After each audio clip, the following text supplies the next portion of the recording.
Welcome back to another episode of the 5G Guys. I'm Wayne Smith, and I'm joined by my co-host, Dan McBall. Hey, everyone. Welcome back. Great to have everyone. Happy New Year. Hope everyone had a great holiday. As we rolled into this new year, Wayne and I started a tradition when we first started the podcast to sort of wrap up the year that was before and kind of give our highlights of what we thought about from some of our episodes and things going on in the industry. And then as a follow-up, maybe do another episode following up this one with some of our predictions for what the new year to come will hold. So today, Wayne and I thought we'd kind of summarize 2022, how the year went, what some of the highlights were that we did episodes on, and go from there. So what do you think, Wayne? You want to start us off with maybe what your first highlight was?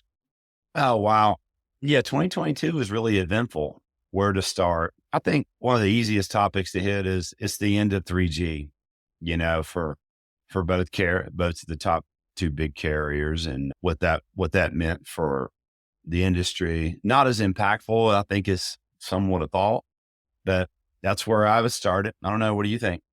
Yeah, for sure. AT&T kind of kicked off 2022. I think it was in February by starting to shut down 3G on their network, and then T-Mobile started not far after that, March and through the summer. And then I think Verizon didn't actually start shutting theirs down. They'll be like literally as we speak and recording this episode, they're starting to shut down their 3G network. So yeah, I think it was just an end of an era. And like you said, impact wise, it was really not that impactful. I think AT&T said it affected about 3% of their customers. And the bulk of that was actually devices, not actually phones. So pretty non-eventful. You didn't really see a lot in the press about it, but we did an episode, I think it was episode 27, kind of covering that. So if you wanted to learn more about what the impact actually was, you could go check that one out. But yeah, that was a good one. That's kind of how the year kicked off for sure. And then obviously the big one was 5G, right? 2022 is supposed to be the year of 5G, right? Yeah, I would agree. It was the big push. I mean, T-Mobile made some huge inroads in 5G in 2022. I mean, they were the leader. Wouldn't you agree with how it all worked out in the end? Yeah, the numbers, and you never know if they're exactly right.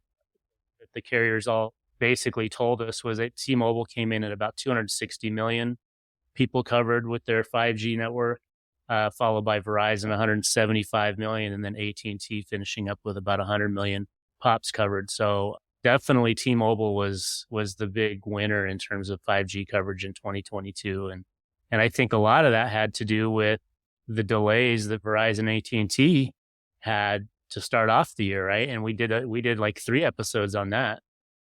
I would agree. I think also you have to throw in there the great strategic timing of T-Mobile and the Sprint acquisition from 2020 that played into where they had all the spectrum they needed to deploy mid-band, low-band 5G, and they made the most of it. So ding, ding, ding, T-Mobile's the winner of 2022 for sure, right? For sure on 5G coverage, and Yeah. Verizon and AT&T, I think, are just now starting to pick their steam up from those delays, which we had 3 episodes that covered those delays that were driven by the aviation industry, right? Yep. I think the update, on that is the FAA did set some new regulations in place that the airlines have to have all their planes updated by the end of 2024 or sometime in 2024. And that the carriers, mainly Verizon and AT&T, are holding some of their projects to later in the deployment in order to meet those delays. So hopefully we have a fix to that and it won't hold up anything else again. Yeah. For any listeners that aren't familiar, episodes 27 and 29, we had 3 total episodes that we covered on that issue, kind of explained the technical problem. And it was a fear, right, by the aviation industry that mid-band spectrum Verizon and AT&T were using for 5G was going to interfere with ground landing radar systems. So go check those episodes out. But yeah, so to circle back around to the big winners, not only was T-Mobile a big winner on covered pops for 5G, but the real big news was T-Mobile became the most valuable telecom company in the world by market cap. Who saw that coming? That's crazy. And it's crazy to me because working in the industry so long and learning, what the CapEx spend of the big players are. I mean, it dwarfs what T-Mobile actually deploys in infrastructure every year. I mean, I don't even think this year, it might have been half of one of the big carriers. So another reason to give T-Mobile the props, man. Yeah, They delivered. stock prices fluctuate wildly, as we all know, but when T-Mobile last I saw was coming in at about 174 billion in market cap value. And again, to reiterate, that doesn't just make them the largest telecom company in the US, it makes them the largest in the world. And they surpassed Verizon, who had held that position for forever, right? So that was a huge win for T-Mobile as well. And it speaks to your point, Wayne, about the brilliance of their purchase or merger with Sprint. That was such a huge key to that market moves. Hey, real quick, a quick word of thanks to today's sponsor, Vertex Innovations, before we get started. For over 17 years, Vertex has been building the nation's wireless and broadband networks. Providing project management, network engineering, and construction oversight are just some of the ways Vertex helps their clients. So if you're looking for more of a partner to help you with your wireless network designs, construction, implementation, or operations, reach out to Vertex. You can find them at vertex-us.com. That's VERTEX-US.com. Yeah, I think and a lot of all the carriers and everyone definitely in 2022 was impacted by inflation, the economic changes in the environment that they haven't really experienced before. And no matter what, that impacts their delivery and how 5G went out. So they all did pretty good working through uncertainty in some areas and delivering on the other. But I think a keynote, we're not bagging on Verizon or AT&T at all, but I think a new thing that came out in 2022 that was really successful was FWA, the fixed wireless side of the business. And I know T-Mobile still led that with about 2 million net adds at the end of the year. And Verizon was close behind with 1 million. What does that mean?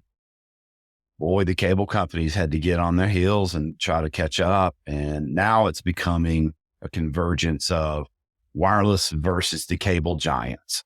Mm-hmm. And I think we'll see more of that, play out. But that was some big inroads, with fixed wireless and $25 internet, which is crazy to think it's down at that level, but that's what it is. Yeah. So for listeners that want to know, we haven't really done a fixed wireless access episode. Maybe we'll have to do that here this year. But basically, it's the carriers using their 5G networks bring internet to the house wirelessly to compete with the incumbent wired internet providers and or provide service where there wasn't in some cases. But in a lot of cases, it was a competitive move. It wasn't a filling a hole move. So that was very bold as well. And I think we'll see more of that. By the way, just to circle back, your point, I went and looked it up really quick in my notes, Wayne. In 2022, T-Mobile spent $13 billion in capital. Wow. Compare that to AT&T came in at about $14 billion and Verizon led the way with about $17.5 billion. So that kind of tells you, how the carriers spent their money last year. That's pretty impressive. Yeah. But to your point, part of those billions was not just 5G. It was fixed wireless access as well. Yeah, and they probably include, definitely on the main carriers, the fiber deployments that both AT&T and Verizon are trying to build their own fiber networks in order to reduce costs to provide better service. And I think one of the notes I've seen in the last week or so that Verizon claims that they're at 80%, complete with their One Fiber initiative, which brings their own fiber to all their cell sites. So going to be a big impact, I think, into the future when that gets deployed, that'll reduce their ability and their cost and not have so many partnership agreements for fiber. And that's a great segue to another big difference between T-Mobile and the other guys. T-Mobile got rid of their fiber that they obtained by buying Sprint. I think they sold it for $1. They don't want to be in the fiber business. So again, everyone else is zigging and T-Mobile's zagging. Is definitely the story of 2022. Who's going to be playing it right will remain to be seen, right? Yeah, and I think, time pays out on all these bets, for the carriers. What happens in 3 years, right? What happens in 5? And it's just pretty amazing how they have different strategies to the market. Right. And then, so that's the big three, right? That's what everyone always talks about is those big three companies. But we had a couple other players making some big moves this year, namely the satellite guys, right? StarLink in particular, big year for StarLink, right? They launched thousands of satellites in 2022. They were launching about, well, not just StarLink, SpaceX, Elon Musk's space company that is launching most all the Starlink satellites, they were doing a mission once every 6 days. I mean, think about that. That's crazy, right? And a big percentage of those launches were for the Starlink satellites. So they now have service in 37 countries worldwide.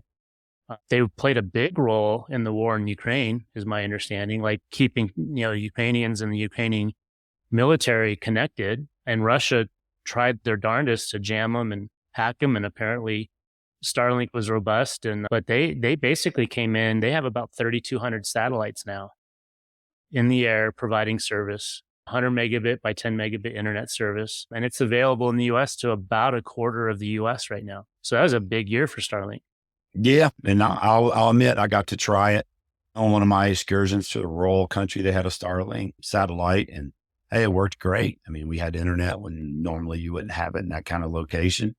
And to your point, it did change the Ukraine war and how warfare will be done in the future. Yeah, for sure. So, and we'll talk more in our episode that follows up to this on our predictions for 2023. But I think we're going to see more of the changes coming in terms of how we stay connected from players like Starlink. And another one of those players that we didn't see a lot from, but we did see some, is Dish. Dish has been building out their own dedicated 5G network. The year 2022 was a huge year for them in terms of getting a lot of work done. And they launched what they call Project Genesis in 120 cities in June. That allowed them to fulfill their obligation to the FCC on the spectrum the FCC is letting them use. They had to cover, I think it was 20% of the US by June of 2022, which they barely got by the skin of their teeth, but they launched enough cities. Like I said, I think it was 120 cities, and it took about 10,000 sites, 10,000 towers and rooftop sites to make that launch happen. So that was a big accomplishment for Dish.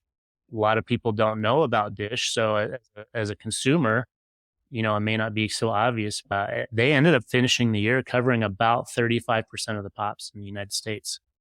It's really impressive. You got to think, a company that was primarily television via satellite, now building their own network. And so props to them for getting the infrastructure in place, hiring the staff, and following their roadmap under a really tough time. But just like I said before, an inflationary state, but they still got it done. Yeah. Building a greenfield network from the ground up is a major endeavor. And so that was a big accomplishment for sure. Let's talk a little bit about, so that kind of, there's a lot of other regional carriers that were really busy, all building out 5G, the US Cellulars of the world and much smaller carriers. But at the end of the day, circling back to all of this, the question you and I always get when people find out we work in this industry is, well, who's got the best service, right? Yeah. I'll let you lead that because I think I'm biased. And I'm biased in that because, our teams at Vertex Innovations, we helped build Verizon's network. And lo and behold, I think they won the title, correct? Yeah. I mean, they pretty much been holding the title for, if you look, so there's several companies out there, third-party companies that evaluate all of the carriers' networks. Root Metrics is one of them. There's several others. I'll look up we actually did an episode on this. It was last year, I believe. I'll look up what episode number that was. It'll be in the show notes if you want to check it out. Root Metrics, they go around to all of these major markets. They independently test them for quality, and then they basically rate who the winners are. And Verizon's hands down won the most of those markets, and they did again this year. As of the recording of this episode, there's still 20 or so markets that Root Metrics has to report on, but for the bulk of them that have been reported on, Verizon's best in 61% of the markets in 2022. And they're tied for best with either AT&T or T-Mobile, or a three-way tie, ultimately in 94% of the markets. It's amazing. And I think once they get their C-band deployment really going, I think they had some stumbles and roadblocks in the way in 2022. But I think in 2023, they might even make those numbers again. I don't see any way that they would not hold that position for another year. Well, and AT&T and T-Mobile actually did have some slight improvements over 2021. But I mean, we're talking slight, like not even moving the needle when you're saying Verizon's still best or tied for best in 94%. I mean, that's just amazing. And so hands down, you know, when people ask me, always depends where you use your phone. There's plenty of areas that AT&T, T-Mobile, or a regional carrier is going to be your best option. But if you're just talking across the board, I might be anywhere in the US, it's like a no-brainer. Verizon is still the king of the hill when it comes to network quality. So kudos to Verizon. To your point, as they continue their 5G rollout, they do have hiccups, right? New technology, systems, new networks that they have to work the kinks out on. So that's probably one of the biggest complaints I've heard from people in 2022 is, hey, why is my 5G suck? Yeah. That's Yeah. right. That's part of it. These carriers, it's not simple. It's this complicated stuff that takes some time to work out the kinks on. Yeah. When you think about it too, I mean, we had an episode where their 4G LTE, was a super quality network. And for most phone users, it made the experience so much better. So I think, we do live in a society of expectations. We watch the marketing. If you watch any of the marketing, you're expecting your phone to like burn your hand. It's so hot. And even though in 2022, I would say I did do some tests where I got 3.6 gigabit download speed, 400 upload speed on my mobile. I just don't think, the industry has and the innovators to utilize the technologies appeared yet. So I'm definitely hoping to see that happen in 2023 a little bit more, those type of innovation around 5G. Well, and we've talked about so many times on our podcast that the change from 4G to 5G to the normal consumer is just not going to be so obvious, right? And that was highlighted in 2022. Everyone was expecting a huge impact like they saw when they went from 3G to 4G, but it's just not, the use cases for 5G are just not so obvious to the normal everyday consumer. And we're going to continue to see that that's the case. As we're recording this episode, Consumer Electronics Show in Vegas just wrapped up, and the highlights of Consumer Electronics Show did not include anything 5G related at all, right? Oh, wow. I didn't read that. That's really interesting. Right. So it's going to be changing the world around us in ways that aren't so obvious, like we said. And we'll talk more about that in our forecast for 23. But so what else hits you in terms of big things that occurred in 22? Well, I think a really big one, that we came out of the pandemic understanding that there was a lot of underserved communities out there. So the infrastructure broadband bill was passed. Mm-hmm. And it's a pretty big deal because it moves a lot of capital to deploy into underserved markets. So what do you think about that? That was a pretty big deal. Yeah, I mean, that's massive. We're talking about, we just got done telling you. So in 2022, the big three cellular carriers spent anywhere from 13 to say $18 billion on their networks.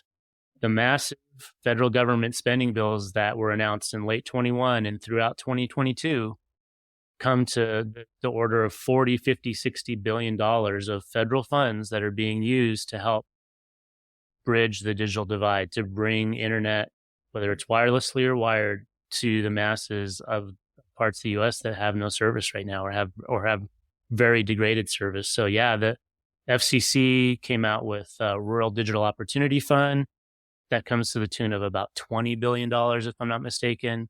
The FCC, through National Telecommunications and Infrastructure Association, NTIA, another $48 billion in their Broadband Equity and Access Development Fund. There was another $10 billion tied to the Pandemic Relief Fund. So, I mean, we're talking, $60-70 billion of funds that have been allocated to bridge the digital divide. I mean, that's got to be almost top of the news for 2022, right? No, I would agree. And and as an entrepreneur myself, I love the entrepreneurial aspect of we need more vendors and there's more people out there. Hopefully we see a pickup in new company startups on how to deploy and actually build the infrastructure as those bills are passed. I think they're starting to come out now. I did see one from Minnesota. It's a big initiative for them to build their rural broadband. So it's going to be exciting because, the big carriers deploy all this capital and they want all the vendors, But this money will definitely take a little bit away from those guys and resources, because we still, in 2022 in a resource strained environment with employees and personnel. Mm-hmm. Yeah. And supply chain. Yeah. All of the, Supply chain. yeah. Which I guess that would be another low Yeah. line. E22, right? Supply chain was a bummer, man. Like it really had significant impacts in 22. Yeah. I think a lot of those 22 planned deployments will happen in 2023. And so I think they did clean up a lot of the supply chain, but there's still issues that exist. And, getting the product to build the infrastructure is not an easy endeavor as it used to be. Right. No, but I agree. Circling back to the federal funding, and the thing that I like about how it's proposed to be rolling out and how we started seeing evidence of it being rolled out was in that FCC $48 billion funding. They're running that through the states. So they're telling states, hey, states, you have this much to allocate, but the states are working with their local jurisdictions, their local agencies, their local tribal leaders, right? There's, of that 48 billion, 2 billion is guaranteed to go to tribal nations, for example.